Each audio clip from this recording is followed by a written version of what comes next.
की सच्चाई, सच छुपने नहीं देंगे। विनोद संगत जी, दिल्ली में आम आदमी पार्टी सरकार के बारे में कहा जाता है कि दलितों और मुसलमानों की बड़ी भूमिका रही है इस सरकार को लाने में। सरकार अपने 2 कार्यकाल पूरे कर चुकी है, तीसरी बार सरकार काम कर रही है। राज्यसभा का भी चुनाव हुआ था। पिछली बार 3 राज्यसभा सदस्य जो दिल्ली से गए उसमें 2 बनिया थे, 1 ठाकुर थे, यानी कि राजपूत थे, संजय सिंह। अब फिर वो कार्यकाल पूरा हो गया और अब जो नए नाम आए हैं उसमें संजय सिंह तो अपनी जगह पर बरकरार है, लेकिन दूसरा नया नाम स्वाति मालीवाल का आया जो महिला आयोग की अध्यक्षा थी। उनके विषय में कहा जाता है उन पर SC/ST एक्ट के ऊपर एक मुकदमा भी दर्ज है और उनकी सोच जो है वो दलित विरोधी रही है। क्या सोचता है दिल्ली का दलित इस पर? देखिए, पहले मैं आपका धन्यवाद करता हूं। देश की सच्चाई जो कि पूरे देश के अंदर एक सच्चाई दिखाने का काम करती है, मैं आपके चैनल का धन्यवाद करता हूं। और साथ ही मैं बात करता हूं, पहले बात कीजिए आप आम आदमी पार्टी सरकार बनने की। ये बिल्कुल सही बात है कि मुस्लिम समाज ने और दलित समाज ने ही इस पार्टी को दिल्ली के तख्तो-ताज पर पहुंचाने का काम किया। लेकिन कहीं ना कहीं आज यही समाज जो है ठगा सा महसूस अपने आप को कर रहे हैं, क्योंकि इनको सिर्फ लॉलीपॉप दे दी जाती है और कहीं ना कहीं इनको राजनीति के अंदर वो हिस्सा इनका जो एक संख्या के आधार पर मिलना चाहिए वो कभी भी किसी पार्टी ने देने की तो बात छोड़िए, सोचा भी नहीं है कि इनको वहां तक पहुंचाया जाए। लेकिन कहीं ना कहीं इसमें कमी हम लोगों की रही है। गुलाम सरवर जी, मैं एक बात बता दूं कि हम लोग भी कहीं ना कहीं बटे हुए हैं, वरना जो संख्या आपकी है, जिस संख्या के आधार पर आपको अपना उप मुख्यमंत्री तो देना चाहिए था। मुख्यमंत्री की बात छोड़े, राज्यसभा सांसद के अंदर जो ना उन लोगों को पहुंचाया जा रहा है जिन लोगों की संख्या मुट्ठी भर भी नहीं है, जिन लोगों ने पार्टी को मजबूत करने का काम नहीं किया। अगर पार्टी को कहीं ना कहीं मजबूत करने का काम किया है तो वो दलित और मुस्लिम समाज ने, जो कि आज भी बड़ी भावना से इस पार्टी के साथ जुड़ा हुआ है। लेकिन ये पार्टी कहीं ना कहीं लोगों को अनदेखा कर रही है, इन लोगों के साथ न्याय नहीं कर रही। अगर ये पार्टी ये सोचती है कि मैं 2-4 काउंसलर देकर या 1-2 विधायक बनाकर और जो ना इस पार्टी के अंदर इनका वजूद कायम रखूं, तो ये अब समाज वो है जो कि बेवकूफ बनने वाला नहीं। ये अपनी संख्या, अपनी ताकत को और अपने वोट की ताकत को पहचान चुका है और आने वाले समय में ये वोट की चोट जरूर करेगा, क्योंकि ये कहीं ना कहीं समझ चुका है कि हमारे साथ जो है अन्याय होने जा रहा है और अन्याय होता आ रहा है। मैं कहता हूं कि राज्यसभा सांसद क्यों नहीं हमारे बीच में से निकाला जाता? क्यों हमें अगर मंत्रालय भी दिया जाता है तो सिर्फ एक ही मंत्रालय हमारे लिए, क्या ये जो समाज कल्याण मंत्रालय सिर्फ यही हमारे लिए मंत्रालय रह चुका है? और कहीं ना कहीं अगर देखा जाए तो इस्तेमाल करने के अंदर हम एक बात कहें, बहुत सही सवाल आपने उठाया कि मंत्रालय भी मिलता है, तो जो मलाईदार मंत्रालय है, ट्रांसपोर्ट मंत्रालय है, PWD मंत्रालय है, स्वास्थ्य शिक्षा मंत्रालय है, शिक्षा मंत्रालय है, जी, ये तो दिया ही नहीं जाता। बस एक ही मंत्रालय, चाहे लोग बदले, 3 लोग बदले गए। पहले वाल्मीकि समाज से संदीप थे जी, उनको हटाया इसी मंत्रिमंडल जी, से। जी, जी, फिर राजेंद्र पाल गौतम को इसी मंत्रिमंडल से, अब राजकुमार आनंद जी, यानी दलितों के लिए फिक्स कर दिया कि तुम्हें यहीं रहना। बस सिर्फ आपको यही लॉलीपॉप दे देनी है कि आप वहां बैठे और समाज के तो आप जो ना क्या भला करेंगे, और समाज का बुरा बनकर वो व्यक्ति बैठ जाता है, क्योंकि पूरा समाज उसके ऊपर आसिर होता है, पूरा समाज उसकी तरफ जो है बड़ी आशाओं से निहार रहा होता है कि आज हमारा जो ना कैबिनेट मंत्री, समाज कल्याण मंत्री हमारे बीच में से हैं। लेकिन वही के लकड़ी की तलवार देकर अगर आप किसी को युद्ध में भेजेंगे तो उसका हाल क्या होगा? यही हाल हमारे कैबिनेट मंत्रियों का होता है। एक सवाल आपसे करेंगे, जब दलित वोटर्स की बात आती है तो दिल्ली में दलितों में वाल्मीकि समाज की बहुत बड़ी संख्या है जी, और निर्णायक संख्या है जी। सभी दल चाहते हैं कि ये समाज हमारे साथ आए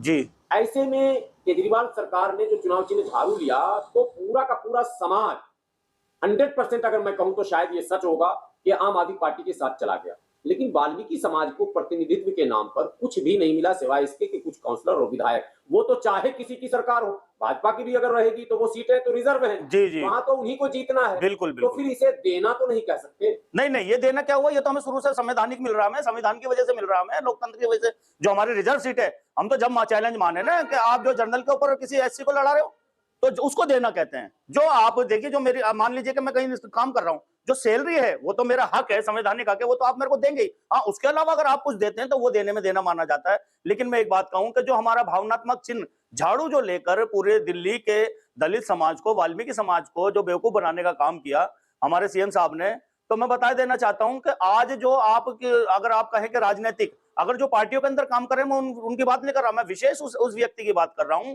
जो व्यक्ति अपना वोट ईमानदारी से अपने प्रतिनिधि को, अपनी पार्टी को डालने की बात करता है।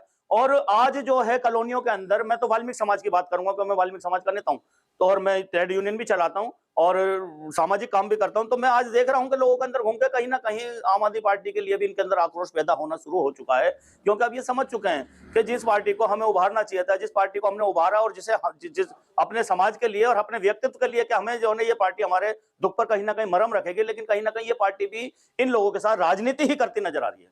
ये क्या कोई ऐसे नेता आपके ग्रुप में है जो एक अभियान चलाएं समाज के बीच और पार्टी तक ये मैसेज आए कि भाई राज्यसभा की सीट वाल्मीकि समाज को दिल्ली में मिलना चाहिए? बिल्कुल मिलना चाहिए। आप लोगों के सोशल मीडिया के माध्यम से, आप लोगों के चैनल के माध्यम से, और लोगों ने जो है फेसबुक, ट्विटर और व्हाट्सएप वगैरह पे भी जो है ये कहना शुरू कर दिया है, क्योंकि अभी आपने बीच में एक देखा होगा इनका बयान, अपने कैबिनेट मंत्री आदरणीय राजकुमार आनंद जी ने भी कहा कि भाई महिला आयोग की सीट खाली हो रही है, इस पर कोई ना कोई ऐसी महिला बैठनी चाहिए। तो ऐसी महिला वो जो कि जिसने काम किया हो, जमीनी स्तर पर हो, और जो महिलाओं के दुख दर्द को समझती हो, जो कॉलोनियों के दुख दर्द को समझती हो, जिसे महिला के पीड़ा की पता हो, तो ऐसे ही किसी महिला को बिठाया जाए तो कुछ पता लगे और कुछ काम हो। और अगर अन्यथा खाली सिर्फ राजनीति करने के लिए बिठाना है तो वो किसी को भी बिठा दें।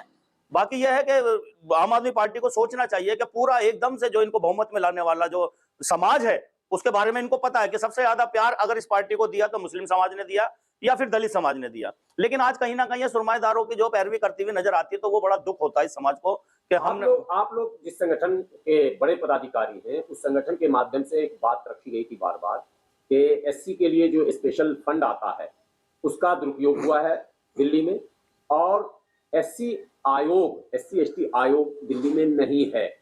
तो क्या लगता है कि केजरीवाल जी वाकई दलित समाज के प्रति कोई अच्छी सोच नहीं रखते हैं?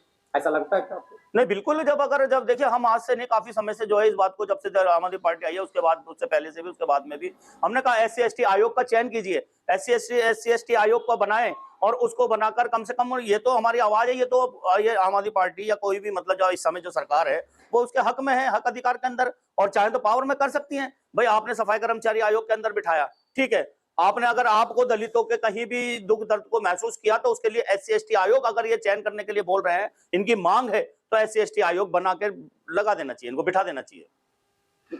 कुल मिलाकर आपसे अगर ये पूछा जाए सामाजिक हैसियत से, तो आपको ये लगता है कि जो लोग सिर्फ पार्टी की चाटुकारिता करते हैं उन्हें छोटा मोटा पद थमा दिया जाता है, और जो समाज के बीच काम करते हैं उस पर पार्टी का ध्यान नहीं रहता है? बिल्कुल हकीकत है ये। आज चापलूसों की दुनिया है, आज चापलूसी से काम होता है, चापलूसों का ही काम होता है, चापलूसों को ही पद दिए जाते हैं।